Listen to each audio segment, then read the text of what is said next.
1 लाख रुपए अगर किसी के पास हैं तो 2026 में कैसे वो बजट एलोकेशन करे, कहाँ कहाँ वो निवेश करे, और ये क्या 2026 के लिए ही है अभी की जो जियोपॉलिटिकल सिचुएशन है उस लिहाज से, या आप जो बताने वाले हैं वो हम हमेशा के लिए थंब रूल मान सकते हैं? नहीं, अगर तो मंदी आती है, अब ये अगर मैं बार बार लगा रहा हूं, तो फिर आपका बजट कुछ और होगा।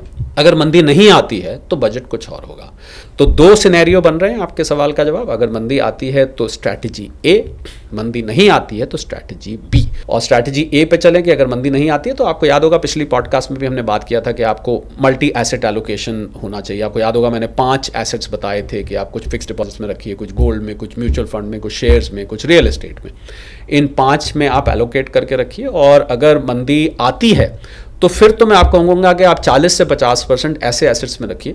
फिर आप चाहे तो रियल एस्टेट को छोड़ सकते हैं। फिर आप कोशिश करिए कि फिक्स्ड डिपॉजिट्स में, गोल्ड सिल्वर पूरी तरह से लिक्विड है, आपने कहा था कि उसको बेच नहीं सकते, वो बिक जाता है आराम से। म्यूचुअल फंड्स में हो सकता है मैं आपको कहूँ कि आप अपना एलोकेशन थोड़ा कम कर दीजिए। क्यों? क्योंकि वो लॉन्ग टर्म है, और लॉन्ग टर्म में आप रख रहे हैं, हो सकता है जब आप लिक्विडेट करने जाएं तो आपकी NAV कम हो आपके निवेश से, यानी कि आपने 100 रुपये लगाए हों और अब वो 90 रुपये पे खड़ी हो, तो आपको बेचने में घाटा हो जाएगा। तो हम फिर म्यूचुअल फंड की मात्रा थोड़ी सी कम कर देते हैं अगर मंदी, तो हम लिक्विड एसेट्स में ज़्यादा एलोकेट करते हैं अगर मंदी आती है।